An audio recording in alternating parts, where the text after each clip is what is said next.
छावनी के दिवंगत विधायक सायन्ना ने राजनीति में अपनी छाप छोड़ी।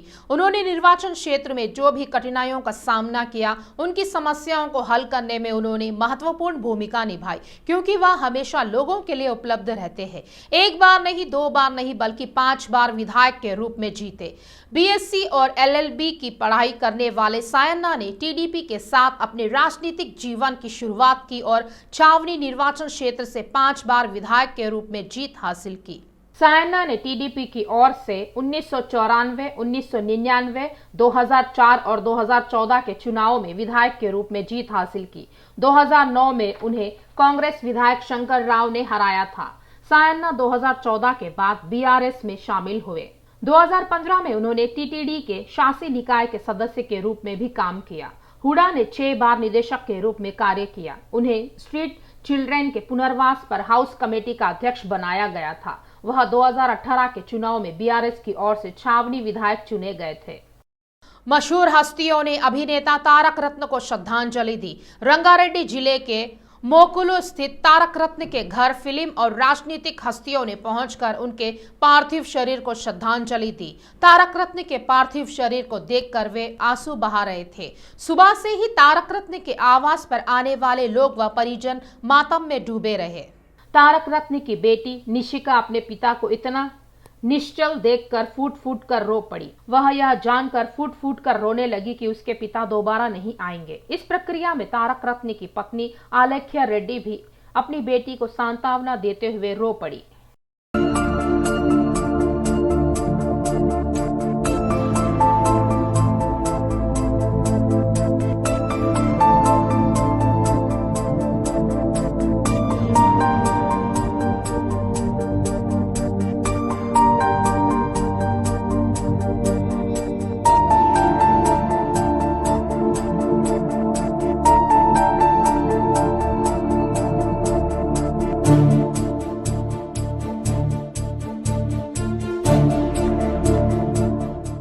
प्रमुख चंद्रबाबू नायडू ने तारक रत्न पार्थिव देह को श्रद्धांजलि दी। इस मौके पर वह भावुक हो गए। तारक रत्न का कम उम्र में निधन अत्यंत दुखद है। उन्होंने अपने परिवार को भरोसा दिलाया है कि वे हर समय उनका साथ देंगे। उन्होंने कहा था कि मौत से लड़कर मरना दुखदायी है। छोटी सी उम्र में कई फिल्मों में अभिनय करने वाले तारक रत्न ने याद किया कि अमरावती फिल्म के लिए उन्हें नंदी पुरस्कार मिला था। जूनियर एनटीआर, कल्याण राम, वाईसीपी सांसद विजय साई रेड्डी ने तारक रत्न के पार्थिव शरीर पर श्रद्धांजलि अर्पित की। विजय साई रेड्डी ने अफसोस जताया है कि उन्होंने सोचा था कि तारक रत्न पूर्ण स्वास्थ्य में लौट आएंगे, लेकिन भाग्य की एक अलग योजना थी। उन्होंने कहा है कि प्रशंसकों के दर्शन के लिए तारक रत्न पार्थिव शरीर को सुबह 10 बजे फिल्म कक्ष में ले जाया जाएगा। विजय साई रेड्डी ने कहा है कि अंतिम संस्कार आज शाम महाप्रस्थान में होगा। मेगास्टार चिरंजीवी और नंदमूरी बालकृष्ण ने नंदमूरी तारक रत्न के पार्थिव शरीर पर श्रद्धांजलि अर्पित की। वह शंकरपल्ली मंडल के मोकेली में तारक रत्न के आवास पर गए और उनके परिवार के सदस्यों से मिले। तारक रत्न के चित्र पर माल्यार्पण किया गया। फिल्म सेलेब्स का कहना है कि तारक रत्न बहुत अच्छे थे और सभी के साथ बहुत अच्छे से घुलते मिलते थे। उन्होंने कहा है कि उनके निधन की खबर सदमे में है। कई प्रमुख लोगों ने खेद व्यक्त किया है कि ऐसा ऐसे समय में हो रहा है जब तारक राजनीति में आगे बढ़ना चाहते हैं। तेलुगु अकेडमी की चेयरपर्सन लक्ष्मी पार्वती ने तारक रत्न की मौत पर सनसनीखेज आरोप लगाया। आरोप है कि चंद्रबाबू ने तारक रत्न की मौत की खबर को कई दिनों तक छुपाया कि लोकेश पदयात्रा और लोकेश की बदनामी होगी। घटिया राजनीतिक नीति अपनाने के लिए चंद्रबाबू के परिवार पर जमकर बरसे। लक्ष्मी पार्वती ने आरोप लगाया है कि जान गंवाने वाले तारक रत्न को उनकी स्वार्थी राजनीति के लिए कई सालों तक अस्पताल में रखा गया। राष्ट्रीय महिला आयोग ने एमएलसी पड़ी कौशिक रेड्डी को नोटिस जारी किया है। राष्ट्रीय महिला आयोग ने तेलंगाना की राज्यपाल डॉक्टर तमिली साई द्वारा की गई अपमानजनक टिप्पणी पर नोटिस जारी किया है। नोटिस में कहा गया है कि कौशिक रेड्डी द्वारा बोले गए शब्द तमिली साई की गरिमा के लिए अपमानजनक है। राष्ट्रीय आयोग ने कौशिक रेड्डी को इस महीने की 21 तारीख को सुबह 11:30 पर सुनवाई में शामिल होने का आदेश दिया है। चेतावनी दी है कि आयोग के सामने पेश नहीं होने पर आगे की कार्रवाई की जाएगी। दिल्ली में एमआईएम प्रमुख असदुद्दीन ओवैसी के घर पर एक और हमला। 2014 के बाद से यह इस तरह का चौथा हमला है। रविवार की रात जयपुर से लौटते समय बदमाशों ने पथराव किया और शीशे तोड़ दिए। असदुद्दीन ने दिल्ली पुलिस से आरोपी को तुरंत गिरफ्तार करने को कहा। चिंताजनक है कि यह घटना हाई सिक्योरिटी जोन कहे जाने वाले इलाके में हुई। शहर के बोराबंडा में छत्रपति शिवाजी जयंती समारोह भव्य रूप से आयोजित किया गया। भारत सेना द्वारा आयोजित शोभा यात्रा में भाजपा राष्ट्रीय कार्यकारी समिति के विधायक इटेला राजेंद्र ने भाग लिया। भाजपा खेमे ने इटेला का जोरदार स्वागत किया।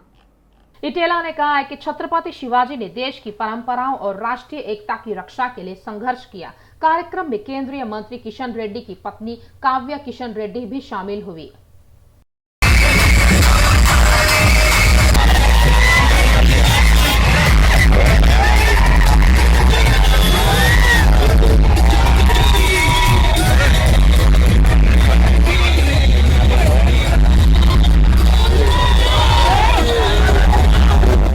पवन कल्याण ने कहा है कि वह 4 साल पहले एस रेवती नाम की एक लड़की से मिले थे। वह इस लड़की द्वारा दिखाए गए साहस से चकित थे, जो मस्कुलर डिस्ट्रॉफी नामक बीमारी से पीड़ित होने के बाद भी संगीत सीखते हुए पढ़ाई कर रही थी। उन्होंने कहा है कि उन्हें यह जानकर बहुत खुशी हुई है कि रेवंत ने भगवत गीता के 750 श्लोकों को कंठस्थ कर लिया था। हालांकि यह बेहद दुख की बात है कि 3 दिन पहले इस बच्ची की बीमारी के चलते 12 साल की उम्र में मौत हो गई। उन्होंने कहा है कि इस मामले ने उनके दिमाग को गंभीर रूप से परेशान कर दिया है। पवन कल्याण ने कहा है कि वह उनकी आत्मा की शांति के लिए भगवान से प्रार्थना कर रहे हैं। एशिया की पहली स्पंज आयरन फैक्ट्री सिल रिटायर्ड ऑफिशियल गैदरिंग सिकंदराबाद में हुई। कार्यक्रम में शेल संस्था में कार्यरत कर्मचारियों ने परिवार सहित भाग लिया। SILL के पूर्व CMD VK उप्पल, CGM मूर्ति सहित पदाधिकारी मौजूद रहे। हाल ही में मृत कर्मचारियों को याद किया गया। ग्रुप फोटो सेशन में कर्मचारियों और उनके परिवार के सदस्यों ने हिस्सा लिया। उसके बाद वे वर्तमान में क्या कर रहे हैं यह समझाने के लिए एक कार्यक्रम आयोजित किया गया था। कर्मचारियों ने कहा है कि एक मां की तरह शेल ने उन्हें कई सबक सिखाए हैं। एशिया की पहली कंपनी होने के नाते अन्य कंपनियों को तकनीकी मुहैया कराई गई है। उन्होंने कहा है कि लाखों लोगों को रोजगार दिया गया है। सभी ने खुशी जाहिर की है कि मिलकर अच्छा लगा।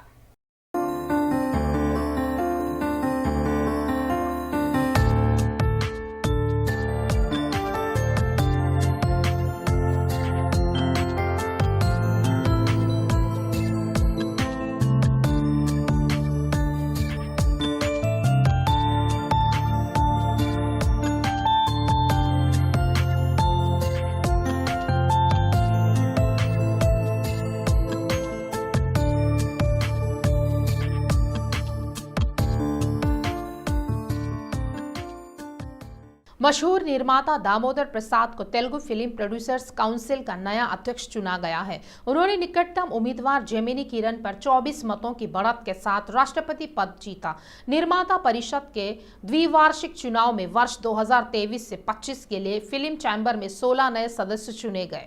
दामोदर प्रसाद ने प्रगतिशील निर्माता पैनल की ओर से दिल राजू के समर्थन से राष्ट्रपति पद का चुनाव लड़ा।